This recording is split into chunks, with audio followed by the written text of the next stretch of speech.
La Passion du Christ n'était pas seulement un film, c'était une éruption qui a déchiré Hollywood. Un film si violent qu'il a choqué les spectateurs, si clivant qu'il a divisé le monde en deux, et si implacable qu'il a noyé l'écran dans le sang et la fureur. Mais derrière le sang et les réactions négatives, c'était le chaos gravé dans la pellicule. Le film que Hollywood a refusé de toucher. Une vision si controversée qu'elle a marqué à jamais le nom du réalisateur. Et un acteur qui en a payé le prix dans le sang. Voici 20 faits étranges sur la Passion du Christ. Et enfoui dans les miracles et le chaos, une suite est en train de naître. Ce n'était pas seulement du cinéma, c'était un sacrifice capturé sur film. Numéro 1. Lorsque Mel Gibson a pour la première fois proposé le Passion du Christ au studio d'Hollywood, la réaction a été rapide et brutale. Les dirigeants l'ont rejeté comme un poison pour le box-office. Ils disaient qu'il était trop violent, trop politique, trop religieux. Certains ont averti Gibson sans détour que le réaliser mettrait fin à sa carrière. Pour les studios, ce n'était pas seulement un projet risqué, c'était radioactif. Mais Gibson ne poursuivait pas les tendances ou les profits. Il traversait une crise spirituelle personnelle et l'histoire des dernières heures du Christ est devenue sa manière de la surmonter. Pour lui, ce n'était pas un produit, c'était une pénitence, une prière et une obsession, tout cela réuni en un seul. Lorsque tous les studios lui ont fermé la porte, Gibson a fait l'impensable. Il a investi près de 30 millions de dollars de sa propre fortune dans le film et a refusé de se plier aux règles d'Hollywood. Pas de notes des studios, pas de marketing traditionnel. Il a construit la distribution lui-même en s'appuyant sur les réseaux d'églises plutôt que sur des panneaux publicitaires. Ce n'était pas seulement un financement indépendant, c'était une réalisation cinématographique indépendante à l'échelle mondiale. Pour Hollywood, le projet était trop dangereux. Pour Gibson, il était trop personnel pour l'abandonner. Et c'est ainsi que l'un des films les plus controversés du cinéma a commencé, non pas dans une salle de réunion, mais dans un acte de foi obstiné d'un homme prêt à tout risque. Numéro 2. La Passion du Christ n'a pas été conçue dans une salle de réunion de studio. Elle est née dans les heures les plus sombres de Mel Gibson. Il a admis que le projet est issu d'une période de profonde crise spirituelle où il se sentait consumé par la colère, la dépendance et le désespoir. De cela est venue une obsession de porter à l'écran les dernières heures de la vie du Christ avec une crudité que les publics n'avaient jamais vue. Pour Gibson, il ne s'agissait pas de classement au box-office ou de relance de carrière, c'était une confession. Il l'a appelé un acte de foi, sa façon de lutter avec Dieu, de déposer ses péchés et de trouver la rédemption à travers la création. Cette urgence imprègne chaque image. On ne regarde pas la Passion comme un film typique, on l'endure. Et cette intensité existe parce que pour Gibson, ce n'était pas de l'art comme divertissement, c'était de l'art comme survie. Numéro 3. Bien que l'histoire se déroule dans l'ancienne Jérusalem, pas une seule image n'a été tournée là-bas. Au lieu de cela, Gibson a déplacé toute la production à Matera, en Italie, une ville escarpée taillée dans la pierre. Ses grottes, ses murs en ruine et ses collines usées portaient un poids biblique que la Jérusalem moderne ne pouvait plus offrir. Matera avait déjà été utilisé auparavant. Le film de Pasolini, L'Évangile selon saint Matthieu, y avait été tourné des décennies plus tôt. Mais Gibson a poussé la ville à ses limites, transformant chaque ruelle en une scène pour la trahison, le procès et la crucifixion. Les habitants locaux ont été engagés comme figurants, des quartiers entiers habillés de sable et de sueur pour imiter la poussière de Judée. Le choix n'était pas seulement pratique, il était symbolique. En filmant loin d'Hollywood et loin de la Terre Sainte, Gibson a construit un monde qui semblait à la fois réel et intemporel. Matera est devenu Jérusalem non pas en raison de l'exactitude, mais parce que ces pierres mêmes semblaient résonner de siècles de souffrance et de foi.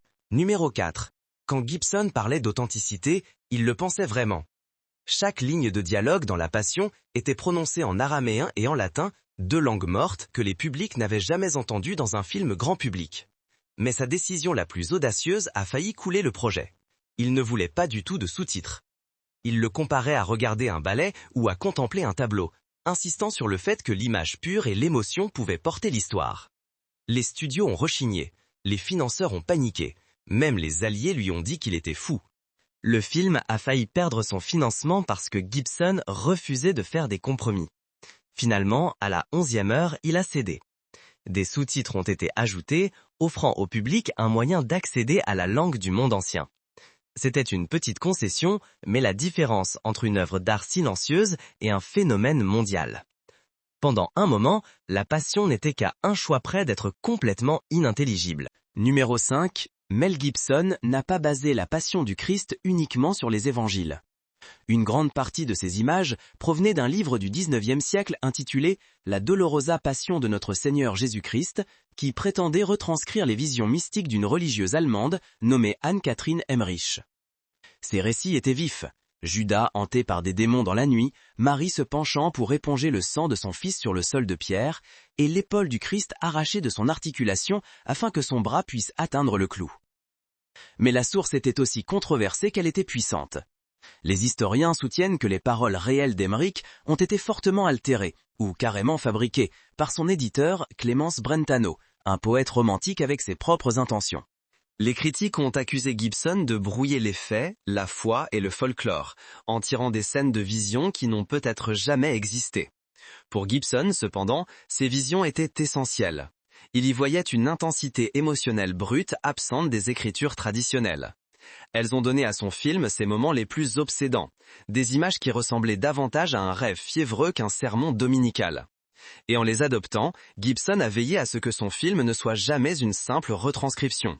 Il deviendrait une confrontation, où l'histoire et le mysticisme s'entrechoquent à l'écran avec une force brutale. Numéro 6. Jim Caviezel n'a pas seulement incarné le Christ. Il a enduré quelque chose de terrifiant, extrêmement proche de l'agonie réelle. Dès les premiers jours sur le plateau, le rôle l'a poussé au-delà des limites humaines. Pendant le serment sur la montagne, un éclair a frappé le sommet de la colline où il tournait, touchant à la fois lui et l'assistant réalisateur. Il a survécu, mais le présage a persisté. Des semaines plus tard, alors qu'il traînait l'énorme croix en bois, le poids absolu a disloqué son épaule de son articulation. Chaque cri que vous entendez dans ces plans n'est pas du jeu d'acteur, c'est la douleur qui le traverse. Puis est venue la flagellation. Les fouets romains étaient soigneusement truqués, mais un coup mal synchronisé a déchiré directement son dos, ouvrant sa chair et laissant des cicatrices qu'il a portées longtemps après la fin du tournage. Et la crucifixion elle-même est devenue son propre tourment. Jour après jour, Jim Caviezel était attaché haut sur la croix pendant des heures par temps glacial, son corps glissant vers l'hypothermie. L'épreuve commençait avant l'aube, quand il s'asseyait pour 7 heures de maquillage, tandis que les artistes superposaient des prothèses, du sang et des blessures sur son corps, jusqu'à ce qu'il soit méconnaissable. À la fin, Caviezel a admis qu'il était brisé, physiquement marqué de cicatrices, émotionnellement épuisé et spirituellement changé. Pour lui, la passion n'était pas une performance, c'était la survie. Numéro 7. Mel Gibson n'a pas seulement réalisé The Passion of the Christ, il a participé à son moment le plus brutal. Lorsque les clous sont enfoncés dans les mains du Christ, la main qui frappe le pieu appartient à Gibson lui-même. Il a expliqué plus tard que c'était intentionnel, sa façon de confesser sa propre culpabilité dans l'histoire. Pour lui, la crucifixion n'était pas seulement un événement historique, c'était une blessure partagée par toute l'humanité, et il voulait que sa présence soit gravée dans cet acte. En plaçant sa propre main sur le marteau, Gibson a transformé la scène en plus qu'une simple performance. Elle est devenue une déclaration, un rappel que la souffrance à l'écran n'était pas seulement le fardeau du Christ, c'était celui de tout le monde. Son caméo était discret, presque caché, mais le fardeau, c'était celui de tout le monde. Son caméo était discret, presque caché, mais pour Gibson, c'était une pénitence en pleine vue. Numéro 8. Derrière la caméra, Maya Morgenstern portait un secret. Tandis qu'elle jouait la Vierge Marie, la mère observant son fils souffrir, elle était elle-même enceinte. Elle n'en parla à personne pendant la production, jusqu'au jour où elle se pencha vers Jim Caviezel et, avec son fort accent roumain, murmura « I have baby, in stomach ». Cette confession discrète le stupéfia. À l'écran, la performance de Maya est empreinte de chagrin. Sa Marie ne crie pas ni ne se lamente. Elle pleure avec une force silencieuse. Mais Caviezel déclara plus tard que le fait de savoir qu'elle portait la vie tout en incarnant la mort conférait à sa performance un poids qu'aucune direction ne pouvait créer. L'ironie était presque trop profonde pour y croire. Dans un film consumé par la brutalité, l'actrice incarnant Marie nourrissait littéralement une nouvelle vie. Pour l'équipe, cela devint un rappel que derrière l'agonie de la passion se trouvait aussi l'espoir de la résurrection, une vérité cachée qui façonna chaque scène qu'elle toucha. Numéro 9. L'image la plus obsédante du film ne venait pas de Gibson. Elle venait de Michelangelo. Le plan de Marie berçant le corps brisé de son fils après la crucifixion est un écho direct du chef-d'œuvre de la Renaissance, la Pietà, sculptée dans le marbre à la basilique Saint-Pierre. Gibson a étudié la sculpture et voulait apporter sa quiétude et sa tristesse à l'écran. Le résultat est un plan qui ressemble moins à du cinéma et plus à de l'art sacré vivant. L'éclairage, l'angle, même la façon dont le corps de Caviezel repose sur les bras de Morgenstern, tout cela reflète la beauté intemporelle de la vision de Michelangelo. Le public l'a reconnu instantanément.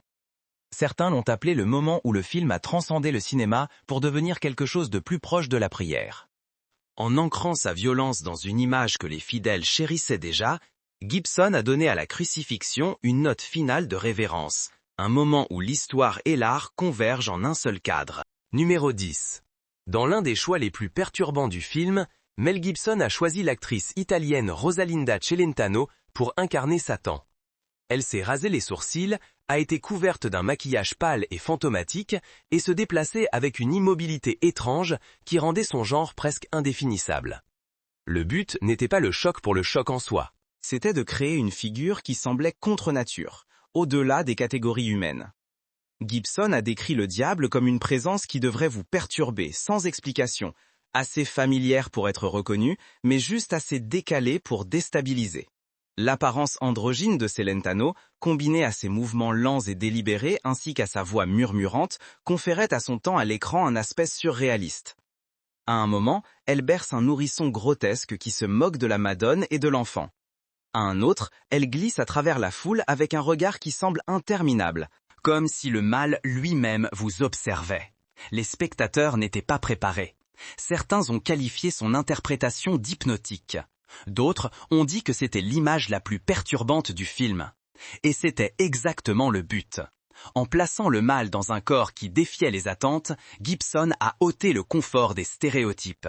Satan n'était pas un monstre cornu ou un dessin animé à peau rouge. C'était quelque chose de plus difficile à nommer, et donc plus difficile à échapper. Numéro 11. La violence dans la Passion du Christ était sans précédent dans un film biblique. Le public n'avait jamais rien vu de tel. Le flagellum, les clous, le sang montré sans aucune retenue, tout cela laissa la MPAA, Motion Picture Association of America, abasourdi. Certains critiques affirmèrent que le film était si brutal qu'il aurait dû recevoir une classification NC-17, ce qui aurait équivalé à une condamnation à mort au box-office. Le débat se transforma en une véritable bataille culturelle. Gibson montrait-il trop ou révélait-il enfin ce que les versions édulcorées avaient toujours évité de montrer? Finalement, la MPAA lui attribua une classification R, mais de justesse. Cette mention devint l'un des éléments de la notoriété du film. Les parents se demandèrent si les adolescents pouvaient supporter une telle violence. Les pasteurs le défendirent comme étant la vérité, et les spectateurs se ruèrent dans les salles pour se faire leur propre opinion. La controverse n'a pas coulé le film, elle l'a propulsé.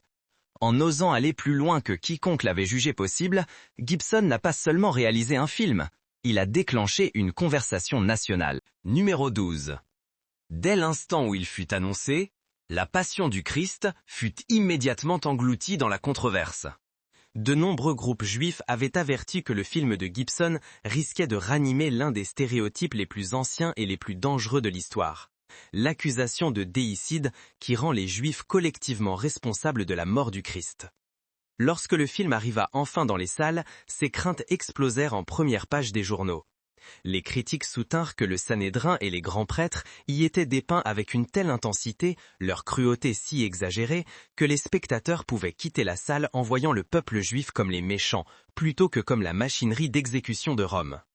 Les débats atteignirent les plus hauts niveaux. Tribunes libres dans les grands journaux, déclarations de rabbins, d'évêques et même de responsables politiques.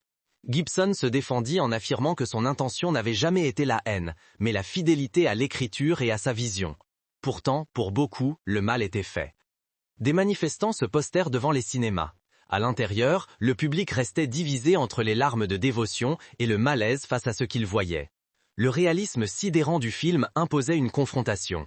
Était-ce une œuvre d'art sacrée ou une propagande dangereuse? Pour certains, c'était les deux à la fois. Un chef-d'œuvre de foi qui portait, dans chaque plan, des siècles de douleurs non résolues. Numéro 13. Lorsque La Passion du Christ est sortie dans les salles en 2004, il n'a pas été projeté partout. Certains gouvernements craignaient qu'il soit tout simplement trop explosif. Dans plusieurs pays du Moyen-Orient, des leaders religieux et politiques ont soutenu que la représentation de la mort du Christ dans le film risquait d'attiser les tensions. D'autres affirmaient qu'il pourrait déclencher des violences entre des communautés déjà divisées par la foi. Ainsi, des régions entières ont purement et simplement interdit les projections. Pour les spectateurs qui vivaient là-bas, la Passion n'était pas seulement controversée, elle était interdite. Pourtant, ces interdictions n'ont fait qu'attiser la curiosité. Les DVD piratés et les projections clandestines se sont répandus comme une traînée de poudre, transformant le film en un acte de défi discret. Regardez, la vision de Gibson est devenue bien plus qu'un divertissement. Dans certains coins du monde, c'était de la rébellion. Numéro 14. Pour beaucoup, La Passion du Christ n'était pas simplement un film, c'était un événement spirituel. En 2004, les publics catholiques se sont massivement mobilisés derrière lui. Plus d'1 millier de lecteurs du National Catholic Register et de Faith and Family l'ont élu le film le plus pro-catholique jamais réalisé. Il a surpassé des classiques couvrant plusieurs décennies, devançant même des épopées hollywoodiennes telles que Ben-Hur. Et, chose intéressante, 2 autres films de Gibson, Braveheart et We Were Soldiers, figuraient également dans la liste.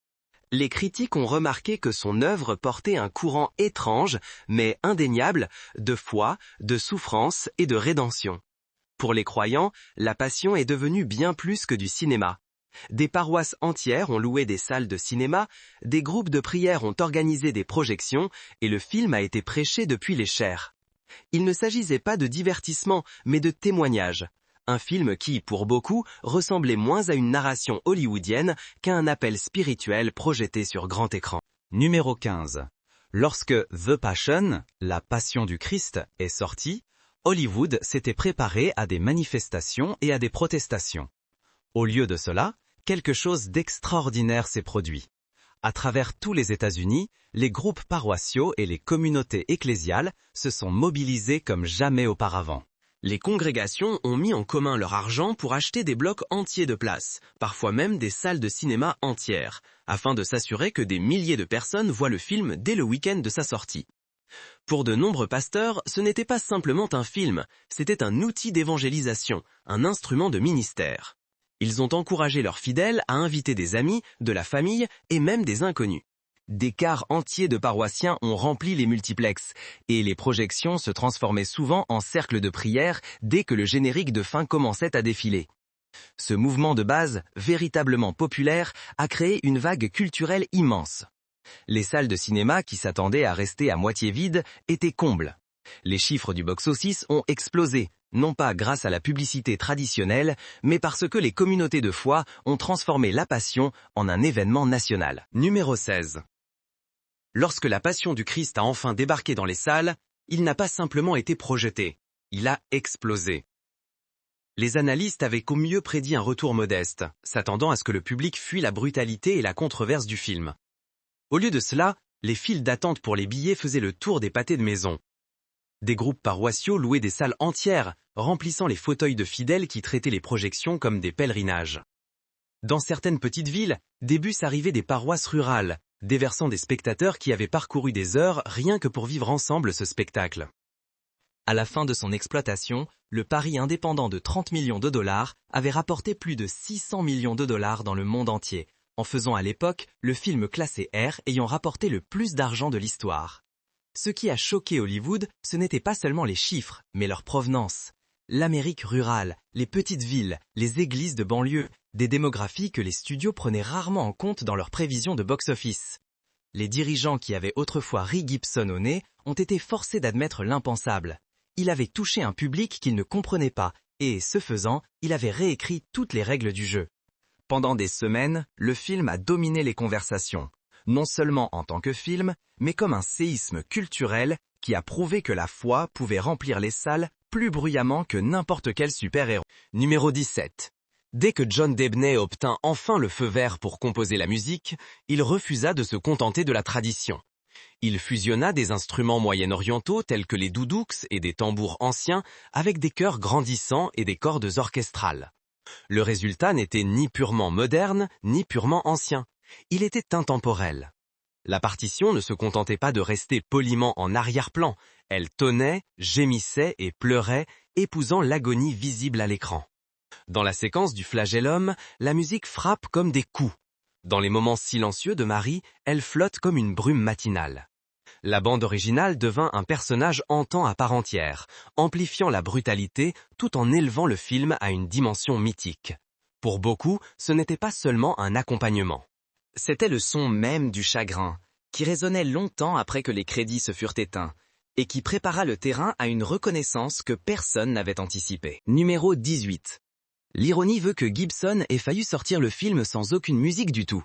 Mais lorsque la partition de Debney a enfin retenti dans les salles, elle n'a pas seulement bouleversé le public, elle a stupéfié Hollywood.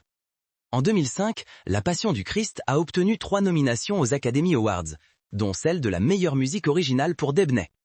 Ce fut l'œuvre la plus personnelle de sa carrière. Il a avoué plus tard qu'il pleurait souvent en composant, traitant la musique moins comme un travail que comme une prière. L'Oscar lui a échappé, mais la simple nomination était déjà historique, la preuve qu'une bande originale née dans le chaos, presque abandonnée, était devenue l'une des plus inoubliables de la décennie.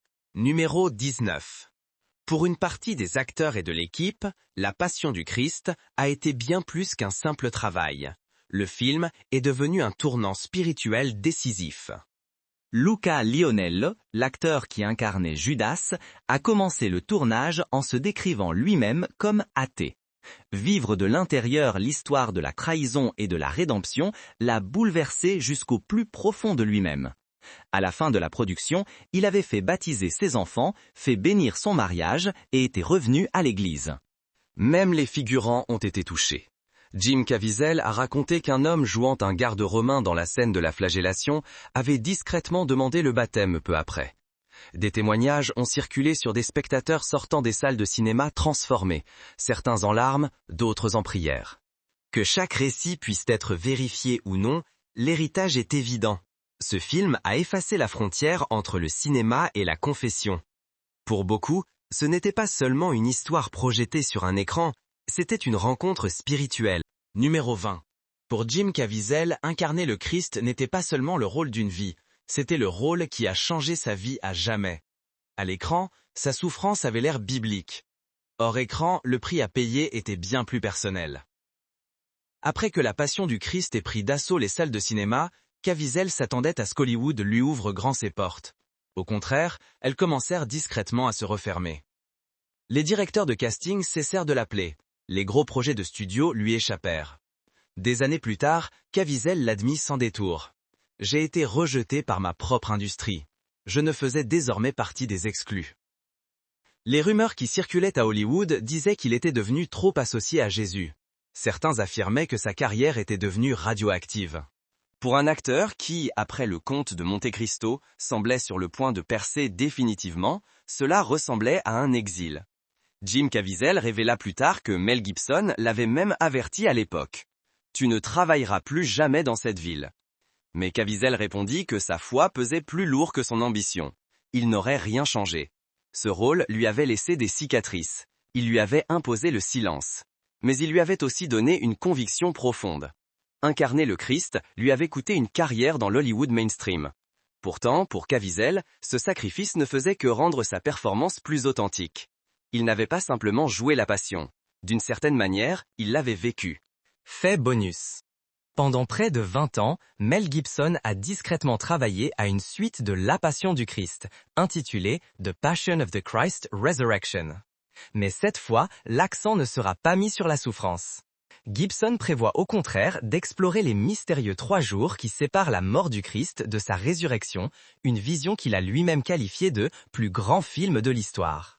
Jim Caviezel est confirmé pour reprendre son rôle et les premières versions du scénario ont été décrites comme plus vastes, plus spirituelles et bien plus ambitieuses que l'original. Le projet est entré et sorti du développement pendant des années, chaque nouvelle information déclenchant une vague de spéculation. Mais s'il voit un jour le jour, ce ne sera pas simplement une suite.